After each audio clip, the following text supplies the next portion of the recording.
Sorry, I was joining a cybersecurity startup back there. Sorry for being late. Thank you, Michael. That was really great.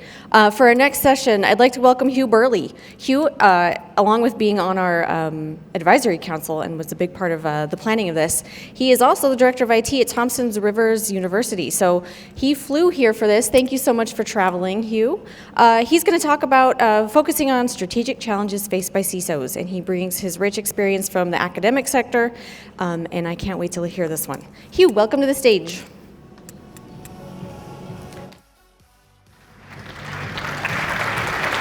Thanks, Amber. Well, good morning. I'm Hugh Burley. I'm the Director of Information Security at Thompson Rivers University. I'm also the ISO for BCNet, the Regional Research Network in British Columbia. And today I wanted to talk to you about the move from tactical to strategic methodologies and what that means for us as practitioners. And I am one of those practitioners. A little bit about universities.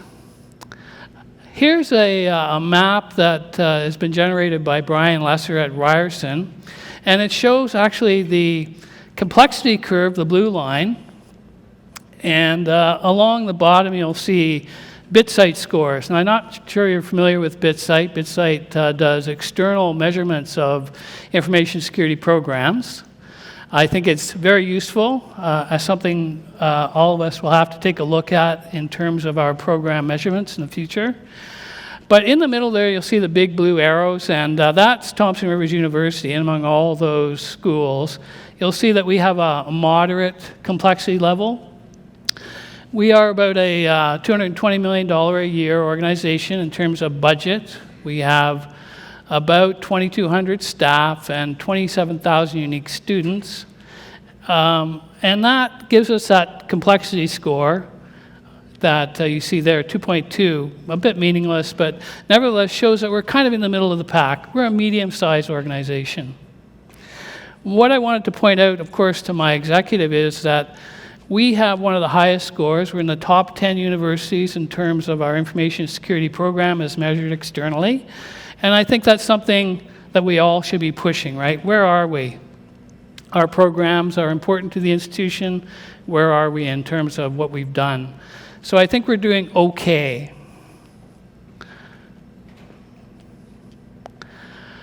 So I wanted to ask a question to start off, and that is, who has written an information security strategic plan? And I just want you to raise your hands.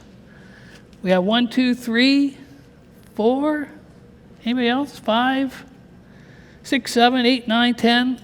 So probably somewhere in that 5 to 20% of the room, something like that.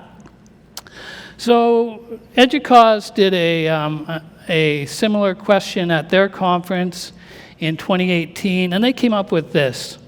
So you notice that for all universities across that group, we have a large number who simply did not achieve, slightly achieved, or partially achieved, and not so many that fully achieved.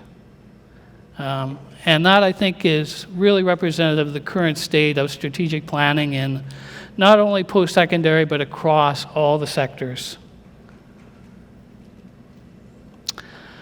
So what's the problem? We talked very briefly about that complexity score that Brian Lesser came up with for universities. And I think that's something that we really have to start thinking through in terms of what that is and why we're in this role. I think for me, complexity is one of the things that really drew me into information security. It's something that really grabs me, the complexity of trying to understand this massive program that we're developing. It is a problem, as you could see. Scores for large universities, complex universities, were relatively low. Smaller universities tended to do better. And I think that also applies across all the sectors. The more complex your organization is, the more difficult it is to develop a mature program. All right, so complexity. Now this is a little story that I want to tell you. It originated with Isaiah Berlin, and he was working at Oxford in the 1930s, and during a party he was introduced to a snippet of Greek text that had been translated recently from Archaeologus. Forgive my Greek, I'm not great at it. But the line, basically taken out of context as it is that the fox knows many things, but the hedgehog knows one big thing. And I think that really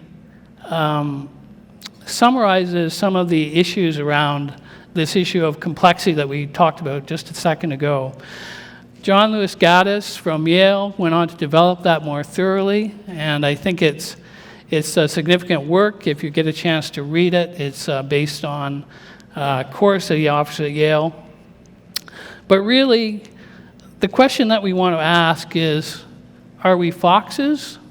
Are we all over the place dealing with all these discrete issues, trying to handle 1,000 things at once?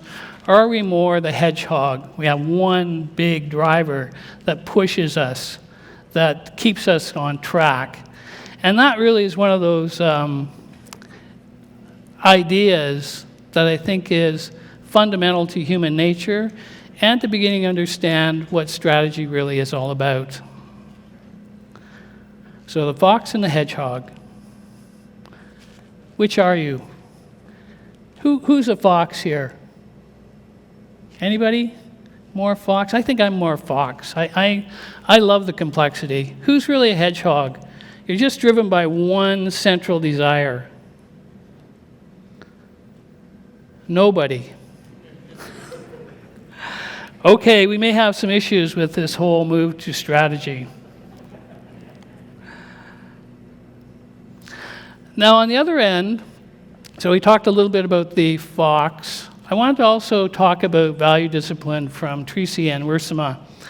And this really, if you're dealing with an organization where strategy isn't clearly articulated, you might want to look at this type of approach. Tracy and Ursima tell us that there are really only 3 key strategic approaches for any organization. Product leadership, think BMW. Customer intimacy, that is, you treat your customers individually and very carefully align with your customer needs, think perhaps Amazon. And operational excellence, cost leadership. Often that's one of the key drivers for public institutions, right? We're responsible for public funds and we take it very seriously. So if you haven't got a well-articulated strategy at your organization, pick one of these. One of these has to be the focus for your organization for it to be truly successful. All of them, you have to do all of them adequately to survive in today's world, but you may find that one of these is clearly the leader at your organization and maybe something to sort of set your strategy against. All right, I'm going to trot out some Sun Tzu. I've changed it a little bit, the art of information security. I gave Sun Tzu some earbuds there to bring him up to date. What would Sun Tzu say? And I think if you haven't read this recently, you probably should go back and reread it. But Sun Tzu said, the art of information security is of vital importance to the organization. And I think that's something that we've done fairly well over the last 10 years. We really have raised the bar in terms of recognition of how important information security is to any organization. It is increasingly a matter of life and death. In our recent review of Internet of Things at our university, for example, we recognize that if you can shut off the labs through your Internet of Things interface, shut off those fans that suck out explosive and noxious materials from the labs, you could actually do someone in fairly quickly. Or if you shut off the power to the boiler in a building in the middle of winter, Kamloops gets very cold. I understand Toronto was a little chilly last year as well. But if you can shut it down, you could actually freeze pipes and basically destroy that building fairly quickly. So we've done well. People recognize, our executive recognize that we have an important role to play, and I think we are doing pretty well with that. But at the same time, where do we really sit in terms of that discussion? If you look at this little diagram, business strategy is a long-term, relatively program that different organizations put up. Information security strategy sits somewhere in that middle blob, right? We're that mid-range strategic plan, but we're competing very much with a plethora of other strategic plans, not just within IT, of course, where we have many, but also outside of IT. So getting that voice is very important, right? And it's very difficult. And of course, we hope that our strategic plan will flow down to operational plans. So, yeah, we've done a good job of raising awareness. We've got that connection to the executive, but still it's difficult to be heard among all the other voices in our organizations. So Sun Tzu again. Now the CISO who builds a successful program makes many calculations in his office ere the program is developed. And I want to be very clear that we're not going to get out of doing all the hard work. If you're not doing a thorough and complete gap analysis across all of the program components, you're not really doing your job. You need to be thorough. You need to be detailed. I think if you don't take the time to do that, you're probably not going to have a successful program. You may be able to drive some tactical improvements, but overall, you've lost the picture, right? You've lost the picture if you don't take that full scope into perspective. How do you do that? Well, we use frameworks. Frameworks are absolutely essential. If you're going to really do a full gap analysis against your program, you need to choose one of these frameworks or more than one. It's okay to have multiple frameworks that you're measuring against. NIST has become very popular in the last few years. I think they've really done a good job of improving that framework. COBIT, of course, I think is still the most thorough. They've tried to cover off every possibility, and I think they've done a good job of it. But ISO, of course, is a standard that we have to go back to. If you use ISO 27001, you get a very quick, discrete list of things that you can measure against. But the key is, you do need to measure. And you do need to measure thoroughly, and you have to find a way to get that measurement validated in some way, hopefully with your senior risk person, if you're so lucky to have one of those. I think that the old CMMI is probably the simplest and most direct if you're moving into ISO 15504 or the current COBIT 5 or 2019 measurements. They can be a little bit more complex. But nevertheless, you need some way of determining where you are, and you need to be able to articulate where you're going across the whole program. So we're not going to avoid any work. Of course, in order to talk to the organization, you have to have shared risk tools. I think risk is probably the most important factor that has been neglected in information security. This is actually one of the tools that was developed by our Director of Risk at Thompson Rivers University. And it just gives us a shared language, really. That's what we're after. This is the actual measurement tool, but we also have some clear alignment through that risk office to the strategic plan. And I don't expect you to read this, but you'll see that down at the bottom there are 5 strategic initiatives for the university. And we have lined up all kinds of language around how factors affect risk for those strategic initiatives, right from catastrophic down to minor. The one thing not to forget, of course, is we're trying to be strategic, so you have to think about the opportunity. And every good risk practitioner these days should be showing the opportunity scale as well as the threat scale. So don't forget about opportunity risk. This is the last one for Sun Tzu. We could go on with Sun Tzu for hours and hours. It's an excellent little work, worth putting time into. There are 3 ways in which an executive can bring misfortune upon their CISO. They can be expecting that you will be 100% secure 100% of the time. We all know as practitioners in this field that that's just not possible. So if someone's telling you that you're not doing your job because somebody fell for a fish, you have to point out that you've done your best and where you've mitigated risk around that, for example. They also may not understand information security, right? And that may be part of our problem. We haven't articulated or explained well what it is that we do and why. But they may be making decisions at an executive level that simply aren't aligned with what we're trying to do. They may not understand what the issues are. And by trying to direct the information security program from the inappropriate place, right? They may be telling you, you must do this. You've got to go out and buy that latest, greatest tool,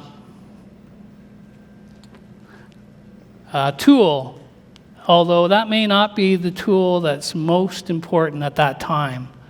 Right? So we have to step up and defend what we're doing and make sure that we're not letting the program be run by someone or some group who don't fully understand what we're trying to achieve.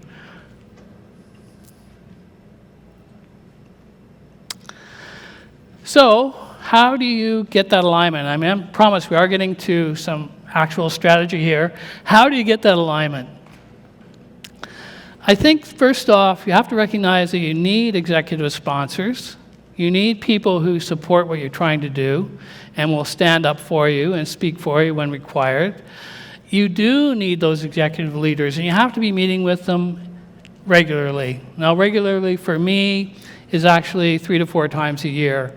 It's really hard to get this group of people into a room for an hour or two to discuss information security. They've got a lot of other things going on. But you have to get there. You have to have that discussion. You have to have that clear engagement on what you're planning to do and why, and gain that consensus from them that those are the right things to do for your organization. You also have to remember, of course, that IT has to be there, and you have to work to ensure that your information security team is working on the things that are important. And for those of you who have an information security team, you probably recognize that much of what happens in information security actually happens outside your team. Your firewalls may be managed by a different group. Your identity and access management program may be managed outside of information security, and so on. You need to ensure that you're aligning with that team to make sure that the strategy that you've developed is actually getting operationalized. So, who is the audience for a strategic plan? I've kind of indicated that it would be the executive, but really, the executive is only one of the potential audiences that you want to address. If I've found one thing over the years, it's that the primary audience for the information security plan is me. I'm really the only one who reads it end to end, who looks at all those details, who fully comprehends what I've planned to do. And I don't expect it to be any different. Right? You're never going to get an executive to read through multiple pages, many pages of detail. Your senior risk executive may look at the risk portion of your strategic plan, but probably won't read too thoroughly. The CIO or the Chief Digital Officer, or whatever that new designation will be, chief digital strategist, something like that, is going to read the executive summary for sure, but probably won't get into the weeds too much. The Information Security Committee might get through the executive summary. That's about all you can expect from them. You'll never get the time for them to go through things in detail. The board and senior executive, they're not going to read this. They're simply not going to read it. ITS, nope, they're not going to read it either. The broader organization, staff, you have other tools for addressing those individuals with your awareness program, with policies and standards and guidelines. And professional organizations like this. Well, I've got less than an hour. Guess what? We're not going to get into the weeds either. But you have to recognize that you have multiple audiences for this. You have to recognize that all of those individuals have some value that they're going to gain from a strategic plan. But you have to recognize what that value is and how much time and effort they'll put into understanding it. So what is an information security strategy? Obviously, a clear point of view on information security. Should it be short? Well, not for yourself. It's going to be a lengthy, detailed document, but certainly if you're going to convey it to the executive, to ITS, to your CIO, it has to be a much shorter document for them. It has to be living, right? It's not something you write and put on the shelf and say, okay, I've got my plan. It's something that you're constantly pulling out and reanalyzing over time to make sure that those gains you're hoping for are going to be there. Has to align with the business strategy, of course. Has to be based on some clear evidence, and we often forget that we need to show evidence for what we're doing. Audits, of course, need to be considered. Has to be very broad. The program will consist of how many activities? Anybody have a guess on the number of activities that an information security program incorporates? Just shout it out. Go ahead. How many? 100? 200? 300?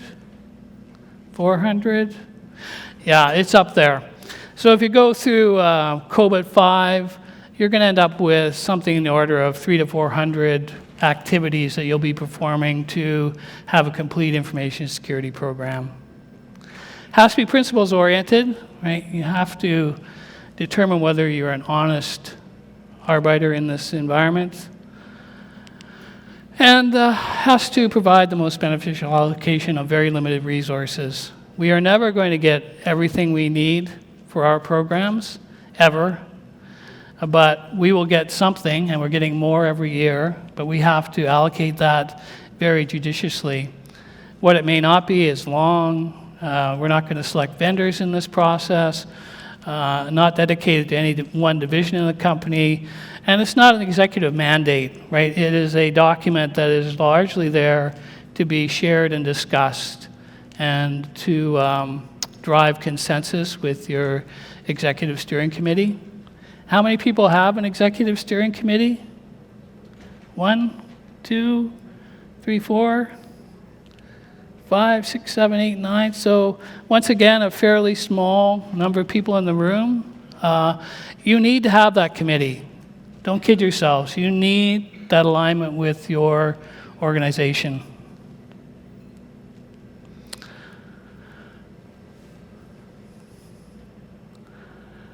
So, just something from ISACA I think that we all should be aware of. We're there to deliver stakeholder benefits, optimize risk.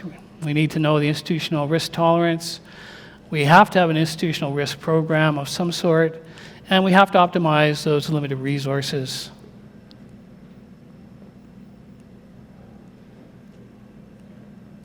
I'm not sure what I'm pointing at here, but there we go. Here's an example. I wanted to get into a little bit of what I've done over the years, and this is an example from 2007, 2008, and it was a 3-year strategic plan. I think that it incorporates all those elements that we all will need to incorporate into our plan. You need that executive summary. That's all that will be read by most of the audience in terms of the executive. You certainly need to show people what your assumptions are around the program. You need a longer introduction because the CIO needs to understand the program more thoroughly. He may be the only one who ever reads that introduction other than yourself. You certainly need a scan of the external environment. Things are changing constantly. People have to understand what's going on. Certainly you have to understand it. You need the key risk analysis and mitigation strategies in there. That would incorporate the gap analysis. You need to start talking about your security controls and performance measures chart. So how are you going to measure this program, right? This is really a program. You need to measure it. You need to assure people that you are doing the things that you said you were going to do, that you're giving reasonable assurance around information and the security of that information. You have to make your staffing requests, right? You have to get budget. Every year, it will be a struggle, of course, but the organization needs to understand what's required to make this program work. And you can't do it without people, and you can't do it without money. And the numbers get quite large, and you may get a lot of pushback, but I think if you articulate clearly what the risks are and what the impacts will be, people will begin to understand. I think, the rest of it, really, you need all that detail. You'll see down at the bottom there, I have a COBIT maturity model explanation, and I have PCI DSS, and it goes on with a full gap analysis for ISO 27001 in this case, and using that original COBIT 4.1 CMMI. Remember to use that tool to measure, right? You may be guessing initially. You may not have all the support you'd like. I would say take a guess on where your maturity level is. It's not that complicated like risk. It shouldn't be something that's mysterious. You should be able to clearly tell people what you think, and you should be able to defend that statement. So moving through a couple more years, assuming that I can move this forward.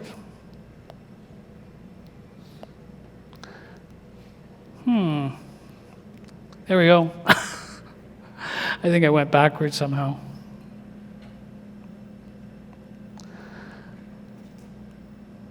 There we go.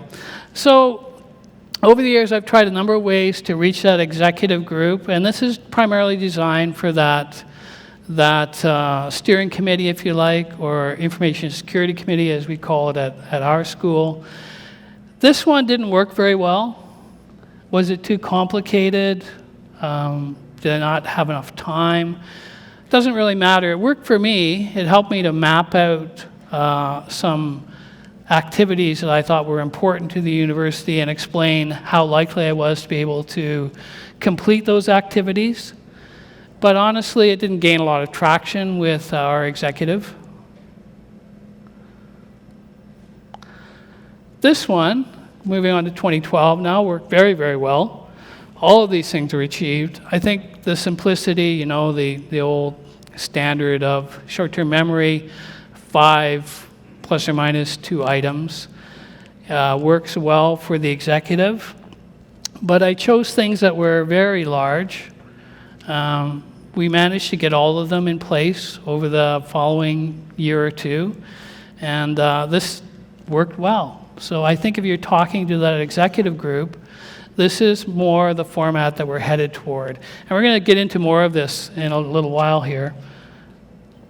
This one, same sort of idea. We had developed a methodology behind this that helped us to clearly identify the most important things to do. Didn't have a lot of traction, I have to admit, but I liked the methodology. We called it the MMRI, the Maturity Risk Rating Index. And it does help to show both the complexity of the program and key activities that need to be undertaken. This one was developed primarily to fit into the format that our CIO was using that year. What was this, 2016-17? It was designed basically to fit into a pamphlet that he had developed to show how information security aligns with what IT was doing at the time. And it went fairly well. I think it was read by some of the executives. It's fairly straightforward. It tells people what we think the values are of our program, what key services we want to provide, and it also incorporated some measurements.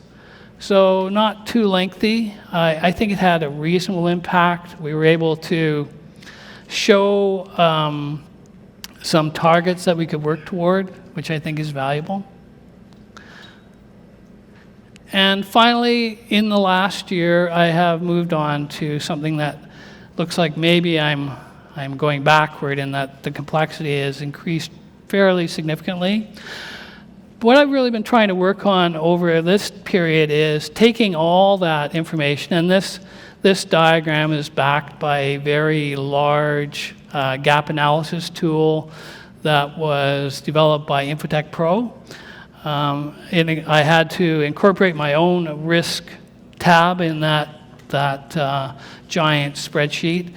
But in the end, I was able to develop something where I could map out the risk benefit and the cost in a Boston diagram, which really helps me as a practitioner to say, well, these are the important things. So if you look on the right-hand side of the screen, we're getting into the higher risk and benefit.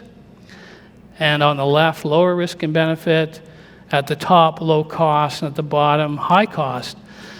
Now, more recently, I've started trying to group these. So this was a grouping of 88 activities, essentially, that I wanted to undertake over the next 3 years, grouped down into 28 projects, if you like. Now, they're not really projectized necessarily, but they're activities that are related in some way and tend to coalesce around similar ideas.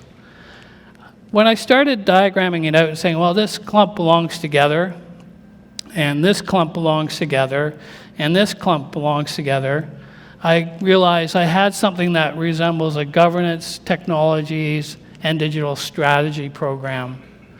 And I think we're now getting to that level of, can I explain this to the executive? Right? Can I take this huge back-end detailed program and try and explain it to our executive in terms of the strategic value? It also included some numbers, very useful. Shows that I'm expecting to spend a lot of money. Even without doing much more, we have tacit approval to spend. People recognize the value of information security now and recognize that it won't come cheaply. So what are the problems with the security strategy today? I just wanted to reiterate that it's often created in isolation from other ITS and business strategies, so we are often working on our own. It's not, something that people are pounding on my door to read. Give me that strategy, Hugh. We love reading that. Not happening. It's still poorly understood by the majority of the business. We think that because people say things like ransomware and phishing more easily these days, that they actually understand all that's going on in the program, which simply isn't true. It's difficult and time-consuming. If you're not willing to spend weeks developing your strategic plan, literally weeks of your time, then you're not going to get to the level of detail required.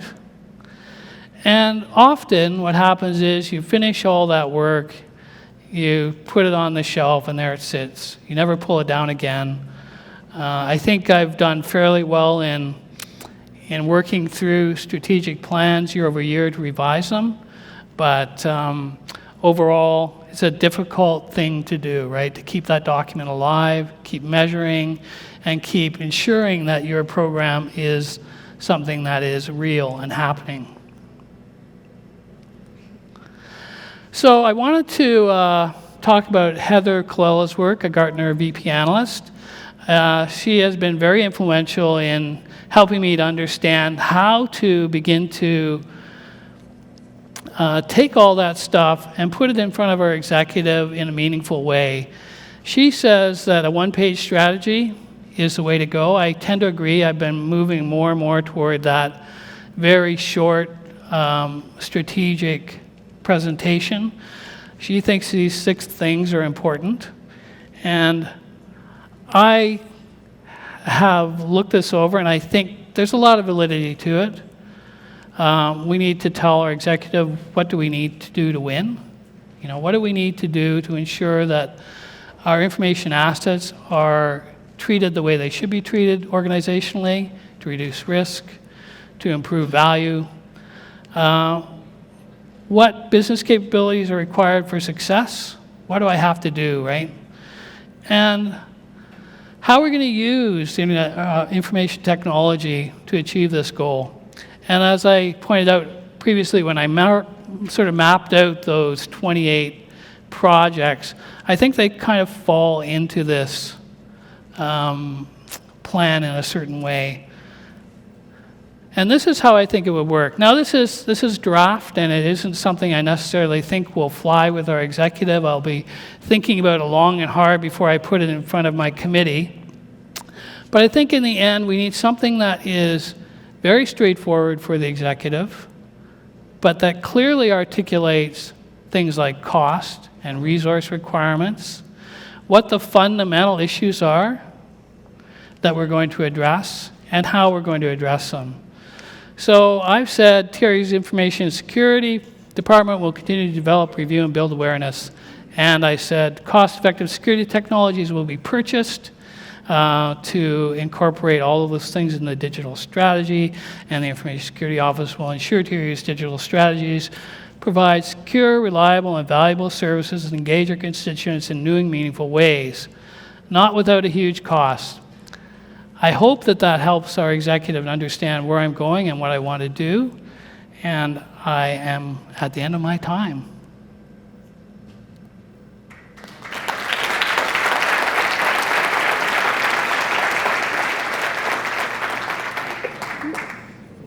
Any time for questions, or? Maybe one?